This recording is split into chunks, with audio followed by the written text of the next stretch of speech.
مولانا اسحاق نے بڑی پیاری سمجھائی تھی کہ ایک بندہ ہے جس کے اعضاء سلامت ہیں اور ایک بندہ ہے جس کا ہاتھ ٹوٹا ہوا ہے، لیکن اس کو بھی بندہ ہی مانا جائے گا۔ ایک لنگڑا ہے، اب یہ تو نہیں کہا جائے گا اس کی ٹانگ ٹوٹ گئی ہے تو اب یہ انسان ہی نہیں ہے۔ تو لنگڑی لوڑی نمازیں یعنی بغیر رفع الیدین والی، وہ بیسک سٹرکچر میں تو نماز ہے،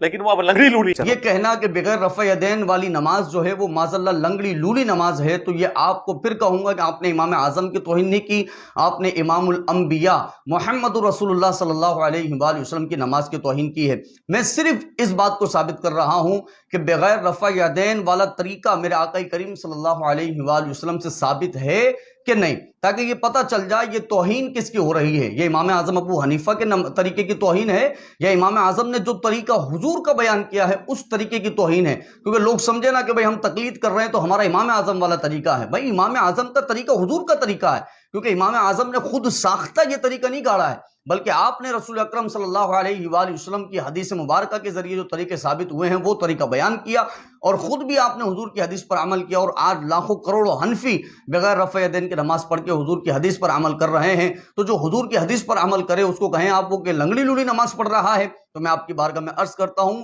سنن نسائی کی حدیث مبارکہ ہے، حضرت عبداللہ ابن مسعود رضی اللہ تعالیٰ عنہ، یہ اصل متن میرے پاس موجود ہے سنن نسائی کا، یہ جو ہے اصل عبارت میں پڑھ رہا ہوں۔ حضرت عبداللہ ابن مسعود رضی اللہ تعالیٰ عنہ سے روایت فرماتے ہیں کہ میں لوگوں کے درمیان آیا اور میں نے کہا لوگوں کیا میں تمہیں خبر نہ دوں کہ حضور کی نماز کا طریقہ کیا تھا؟ یہ کہہ کر حضرت عبداللہ ابن مسعود کھڑے ہو گئے، روایت ہے فقام رفع یدیہ اول مرۃ ثم لم یعید، حضرت عبداللہ ابن مسعود رضی اللہ تعالی عنہ کھڑے ہوئے، آپ نے تکبیر کے لیے پہلی مرتبہ رفع یدیہ اول مرۃ،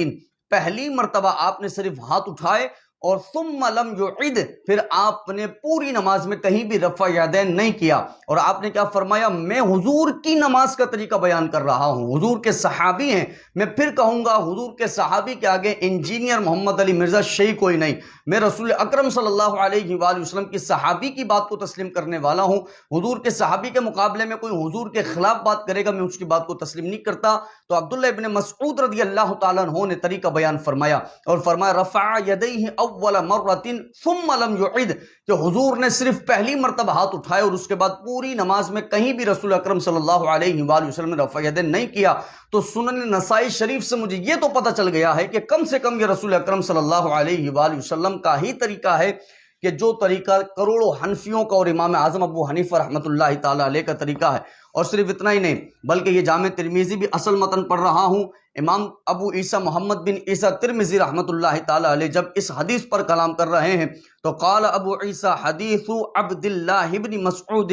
حدیث حسن صحیح والعمل علیہ عند اصحاب النبی صلی اللہ علیہ وآلہ وسلم منہم ابو بکر وعمر وعثمان وعلی غیرہم من بعدہم من التابعین وعلیہ عامۃ الفقہاء والعلماء۔ پوری عبارت پڑھ دی ہے میں نے آپ کے سامنے کہ ابو عیسیٰ کا قول کیا ہے اس حدیث کے اوپر۔ امام ابو عیسیٰ محمد بن عیسیٰ فرماتے ہیں کہ حدیث عبداللہ ابن مسعود حدیث حسن صحیح،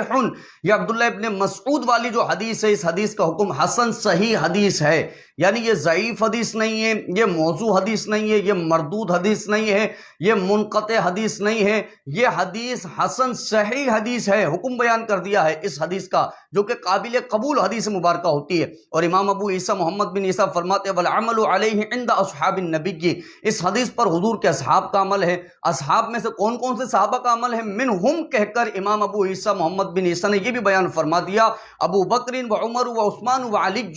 حضرت علی، حضرت ابو بکر صدیق، حضرت عمر، حضرت عثمان، حضرت علی رضی اللہ عنہم اجمعین کا اس حدیث پر عمل رہا ہے، میرے آقا کے اس طریقے پر عمل رہا ہے۔ آپ سوچئے تو صحیح کہ آپ نے کن کی نمازوں کو لنگڑی لولی نماز کہا ہے؟ آپ نے حضور کی نماز کو لنگڑی لولی نماز کہا ہے، آپ نے خلفائے راشدین کی نماز کو لنگڑی لولی نماز کہا ہے، اور اتنا ہی نہیں بلکہ حضرت امام ابو عیسیٰ محمد بن عیسیٰ فرماتے ہیں وغیرہم من بعدہم من التابعین علیہ عامۃ الفقہاء والعلماء، اور تابعین کا بھی اس پر عمل رہا، عام فقہاء کا بھی اس پر عمل رہا، اور علماء کا بھی اس حدیث پر عمل رہا ہے۔ تو آپ نے کتنے لوگوں کی نماز کو لنگڑی لولی نماز کہا ہے؟ یہ جامع ترمذی سے میں نے آپ کو واضح کر دیا ہے، اور یہی حدیث مبارکہ سنن ابو داؤد شریف کے اندر موجود ہے، یہ بھی اصل متن موجود ہے جس کے الفاظ اسی طرح کے ہیں کہ فقام رفع یدیہ اول مرۃ ثم لم يعد، کہ حضرت عبداللہ ابن مسعود رضی اللہ تعالیٰ عنہ نے پہلی مرتبہ صرف ہاتھ اٹھائے اور اس کے بعد دوبارہ پوری نماز میں کہیں بھی ہاتھ نہیں اٹھائے۔ تو میں آپ کی بارگاہ میں عرض کرتا ہوں کہ بے باکی کے ساتھ جب بندہ کلام کرتا ہے نا،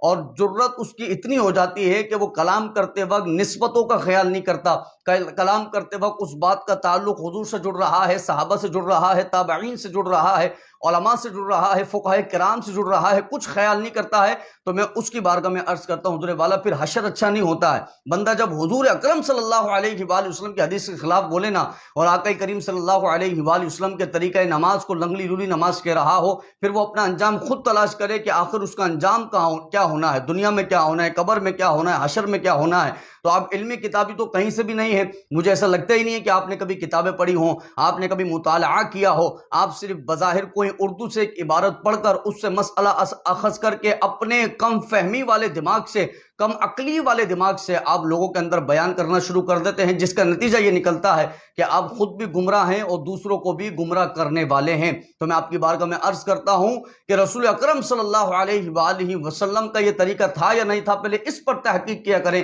تاکہ آپ کو پھر الفاظ کے چناؤ کے اندر تمیز ہو جائے کہ میں نے یہاں پر کون سے رسول اکرم صلی اللہ علیہ وآلہ وسلم کے لیے جملے استعمال کرنے ہیں۔ کیا یہ درست جملہ ہے کہ حضور کی نماز کو میں لگلی لولی نماز کہہ دوں؟ میں کہوں اس سے بہتر ہے کہ بندہ اپنی زبان کو ہمیشہ کے لیے لگام دے دے کہ جو اس طرح کے الفاظ رسول اکرم، صحابہ، تابعین، تبع تابعین، سلف صالحین، علماء کرام، فقہاء کرام کے لیے استعمال کرے۔ اللہ رب العزت سے دعا ہے ہم سب کو ہدایت کے راستے پر قائم و دائم